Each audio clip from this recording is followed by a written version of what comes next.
Eu sou Fábia Rafferman, jornalista do Sinjusc, e você está ouvindo a 9ª edição da revista Valente. Tem hora que eu desgosto de ser mulher. Resistência e luta. Por Ellen Caroline Pereira. 2 de julho. Levantei, acendi o fogo e mandei o João comprar 10 de açúcar. Bateram no barracão.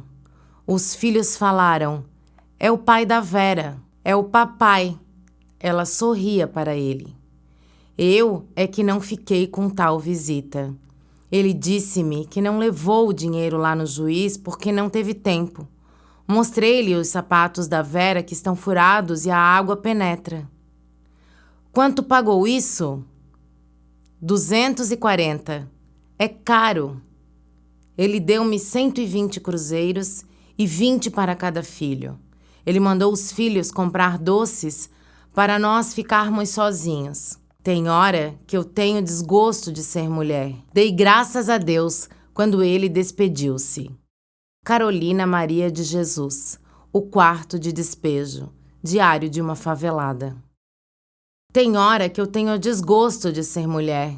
É assim que Carolina encerra seu diário em 2 de julho de 1959, após se despedir do pai de sua filha, que veio lhe dizer que não entregou o dinheiro porque não teve tempo de ir ao juizado, enquanto ela, a mãe, se deparava com os sapatos furados da criança, os quais vertiam água dentro.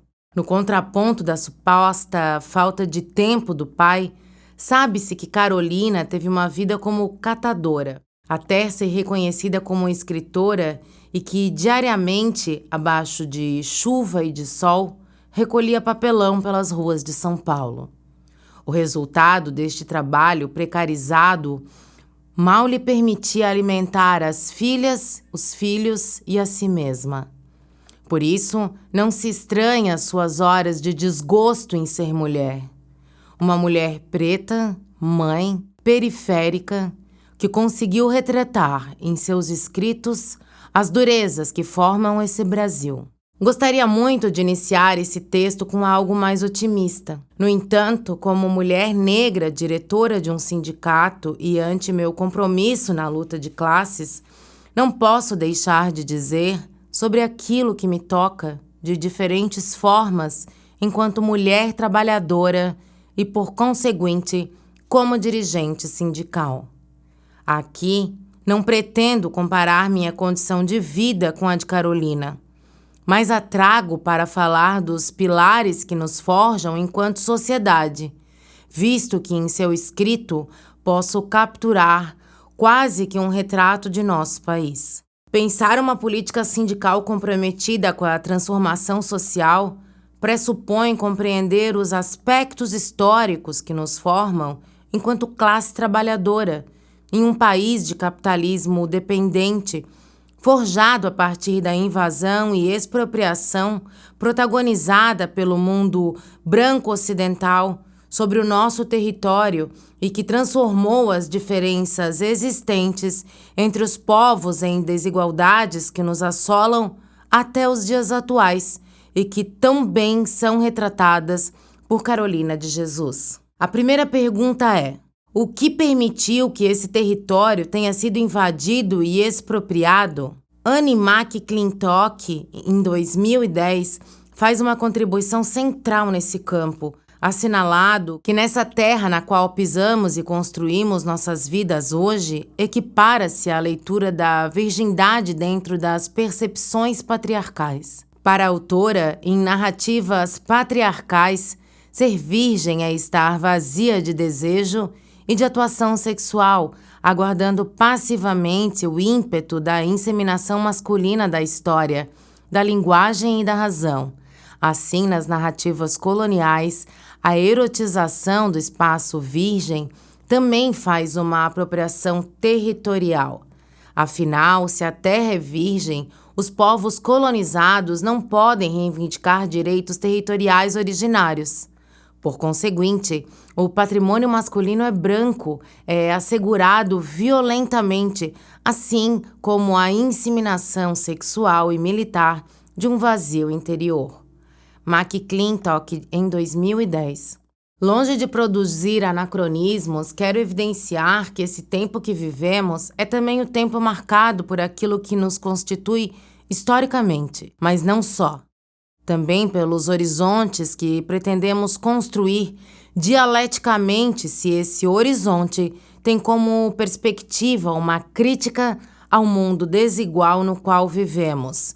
Ele não pode ser destruído da memória das violências que forjam o Brasil. Nesse sentido, importante dizer que a desigualdade está aqui a bordo. Ela é de classe, mas do interior dessa mesma classe há a misoginia, o machismo, o sexismo. As mesmas perspectivas patriarcais que permitiram a invasão e expropriação deste território, deste corpo. Isto porque, nas leituras de McClintock, com a qual convergimos, as mulheres são a terra que está para ser descoberta, penetrada, nomeada, inseminada e, acima de tudo, possuída. Se pensarmos a atualidade, essa invasão do ponto de vista do patriarcado é sentida por nós mulheres e torna-se expressa sabendo que enquanto estou aqui escrevendo uma única frase, 2 mulheres estão sendo estupradas. É isso mesmo. De acordo com os dados disponíveis em matéria da Carta Capital, a cada minuto, 2 mulheres sofrem estupro no Brasil. Agora, se quisermos pensar a ótica da invasão, considerando que vivemos em uma sociedade de classes, podemos falar dos grandes monopólios ocupando esse território. Esse que é reconhecido como um dos maiores produtores de alimentos do mundo, que no ano de 2022, segundo a Oxfam, registrou mais de 30 milhões de pessoas sem terem o que comer. Ao tratar da expropriação, podemos considerar que dentro de uma mesma sociedade, essa classe trabalhadora composta por homens e mulheres é marcada pela desigualdade de gênero, quando os dados indicam que mulheres recebem salários inferiores aos dos homens, mesmo exercendo as mesmas funções no mercado formal de trabalho.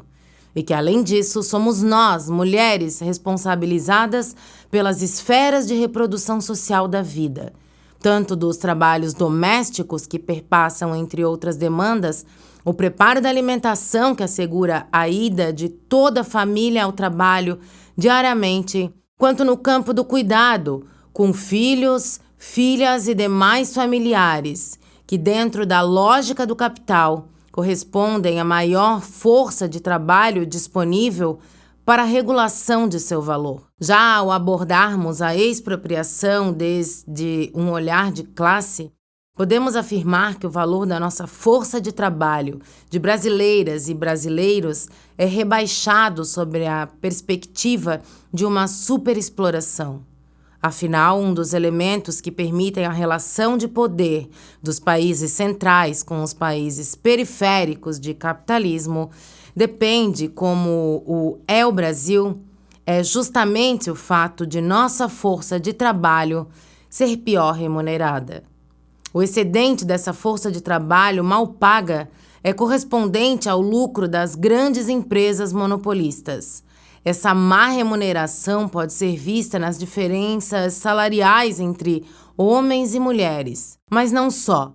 Ela se evidencia também na sua possibilidade de justificativa, com base nas desigualdades constituídas desde o aspecto racial, ou seja, do racismo.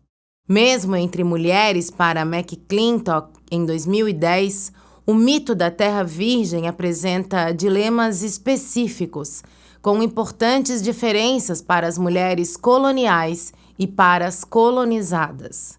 Ou seja, mulheres originárias e escravizadas foram submetidas a outras formas de violência, o que nos coloca, portanto, mais um aspecto que configura as estruturas de nossa sociedade. Os exemplos até aqui discorridos evidenciam que classe social e gênero patriarcado são estruturalmente indissociáveis, mas ainda insuficientes para explicar a realidade brasileira.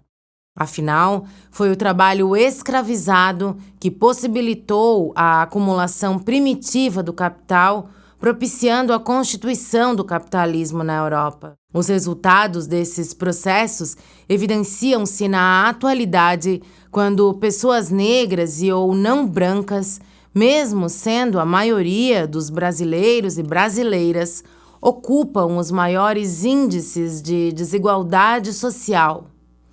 Neste lugar, nós, mulheres negras e ou não brancas, somos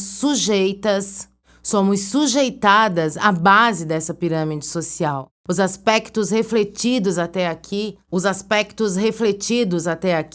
apontam que existe uma diversidade dentro da classe trabalhadora e que essa diferença que nos constitui enquanto pessoas no mundo foi transformada em desigualdade a partir do recorte de gênero, patriarcado e de raça-etnia, em uma sociedade que se forja na violência contra corpos não correspondentes àqueles dos homens brancos ocidentais, os quais invadiram e expropriaram esse território, que é um corpo passível de violência por representar justamente a diferença daquilo que foi tido como padrão e referência de civilidade e humanidade. Assim, os corpos e territórios passíveis de violência e violação são justamente aqueles que saem desse enquadramento, quais sejam pessoas não brancas, mulheres, pessoas com deficiência. Parece um nó, não é? Eleiete Safiotti, em 2015, define essas relações exatamente a partir deste conceito, assinalando uma indissociabilidade entre exploração e opressão, ou seja, entre classe, gênero, patriarcado e raça-etnicidade. Para a pensadora, a imagem do nó não consiste em mera metáfora, é também uma metáfora. No entanto, mais do que isso, demonstra que esses três pilares se constituem eixos estruturantes da sociedade. Safiotti ainda sinaliza que efetivamente o sujeito constituído em gênero, classe, etnia, raça não apresenta homogeneidade, visto que, dependendo das condições históricas vivenciadas, uma dessas faces está proeminentemente, enquanto as demais, ainda que vivas, colocam-se à sombra da primeira. Outrossim continua, e em outras circunstâncias, será uma outra faceta a tornar-se dominante. Essa mobilidade do sujeito múltiplo acompanha a instabilidade dos processos sociais, sempre em ebulição. O que pretendo expor com tudo isso é justamente que qualquer compromisso que firmo enquanto mulher negra, trabalhadora, dirigente sindical, comprometida com o horizonte de superação da sociedade de classes, me exija a compreensão de que essa classe se constitui com base na exploração-opressão, como intrínsecas ao modo de produção capitalista. Por isso, trouxe Carolina de Jesus ao início deste texto. É porque Carolina retrata justamente a síntese das desigualdades de um Brasil que queremos superar. E porque, afinal, essa mulher, que é para nós uma referência, assinala o quanto é cansativo, por vezes, sermos mulheres reivindicando eternamente os mesmos direitos e espaços que historicamente nos foram negados. Digo isso porque, por mais que as opressões de gênero, patriarcado e de raça e etnia, dentro desse lugar de classe trabalhadora que ocupamos, nos afete de formas distintas da qual o foi com Carolina. Elas partem do mesmo lugar. Mas por quê? Porque elas demonstram justamente a subjugação e a desumanização históricas que permitiram que esse território, assim como nossos corpos, fosse invadido e expropriado, perpetuando essas opressões até os dias atuais, com fins de manutenção do status quo. Indelevelmente, todos os corpos que diferem do padrão heteropatriarcal do homem branco ocidental, de diferentes formas, são oprimidos, mesmo no interior de uma mesma classe social, e assim como toda a classe trabalhadora são explorados, mas com todos os recortes de opressões que até aqui destaquei. Enquanto dirigente sindical, essa análise me importa por 3 aspectos centrais. O primeiro deles corresponde justamente ao fato de termos como horizonte de luta a construção de uma sociedade livre de toda forma de desigualdade, entendendo que as desigualdades se perfazem em torno do nó: classe social, gênero, patriarcado e raça e etnia. Como trabalhadora do Poder Judiciário, entendo que todos esses fatores são necessários também para pautarmos a nossa luta pela democratização do sistema de justiça, compreendendo que o acesso equitativo aos serviços públicos pode ser uma ferramenta de enfrentamento às desigualdades. O segundo aspecto trata justamente da imprescindibilidade de olharmos para os desafios colocados a nós nesse espaço de trabalho que é o judiciário, quando mulheres, pessoas negras e ou não brancas, migrantes, pessoas com deficiência e o aspecto geracional nos conduzam para toda sorte de assédios e discriminações. Isso porque, como trabalhadora e no cotidiano da direção sindical, noto quanto essa estrutura social está cristalizada e incorre diariamente nas condições de trabalho do judiciário.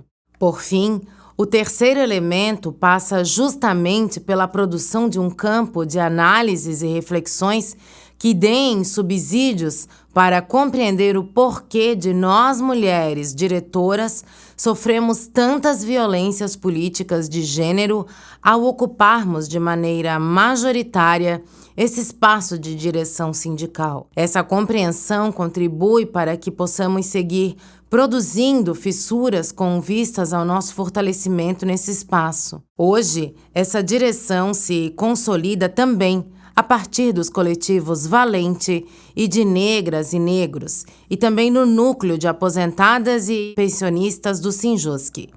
Mesmo na construção de todos esses espaços, é necessário dizer que a nossa capacidade enquanto mulheres trabalhadoras e dirigentes sindicais é constantemente questionada. Já ouvi, por exemplo, você não dá conta do seu trabalho porque participa de muita reunião e ainda faz doutorado. Ou quando nós, dirigentes, somos intituladas de narcisistas, ou quando nos perguntam, vocês são alguma coisa do sindicato? Também não são incomuns os olhares duvidosos sobre a nossa capacidade de compreensão das coisas ou de fazer a política, mesmo diante de uma gestão construída majoritariamente por mulheres, com evidentes vitórias para as trabalhadoras e trabalhadoras do judiciário. O que explicaria isso, se não a misoginia, o sexismo e o machismo? O que explicaria os questionamentos em relação ao trabalho que vimos travando no campo das relações étnico-raciais sob uma perspectiva classista de não racismo estrutural? Pois bem, aqui estou com uma posição demarcada. Ela passa por uma perspectiva de mundo que tem um objetivo: construir um lugar de se viver que não deixe que a Vera, filha de Carolina, precise usar sapatos com água penetrando. Ela passa também pelo desejo de que Carolinas não se cansem de serem mulheres porque o mundo faz com que o pai de seus filhos ou filhas, pudesse não ter tempo, enquanto ela garantia toda a reprodução social de sua família. Portanto, esse retrospecto que faço no movimento de idas e vindas pela nossa história demonstra que, nas suas mais diversas formas, a violência é aspecto fundante do Brasil e nos afeta por diferentes contornos. Assim, minha perspectiva de mundo também passa pelo desejo de que nós, mulheres, sejamos respeitadas em nosso fazer político, porque somos constituídas de capacidade para isso. Passa também pela vontade de que nós, mulheres negras, ocupantes da base dessa pirâmide social, sejamos respeitadas em nosso fazer político de forma efetiva e não por mera representatividade, porque igualmente somos constituídas de condições para tal. Para Lélia Gonzalez, talvez se conclua que a mulher negra desempenha um papel altamente negativo na sociedade brasileira dos dias de hoje, dado o tipo de imagem que lhe é atribuído ou dadas as formas de superexploração e alienação a que está submetida. Porém, há que se colocar dialeticamente as estratégias de que ela se utiliza para sobreviver e resistir numa formação social capitalista e racista como a nossa. Dito isso, esse é um manifesto atravessado por um horizonte que tem por um fio condutor a transformação social para a construção de uma sociedade que rompa radicalmente com esse nó: classe social, gênero patriarcado e raça-racismo, os quais estruturam a nossa sociedade e precisam urgentemente ser aniquilados. Ellen Caroline Pereira é assistente social na comarca de Gaspar, secretária-geral do Sinjusc, integrante do Coletivo Valente e do Coletivo de Negras e Negros do Judiciário Catarinense, doutora em Serviço Social e poetisa.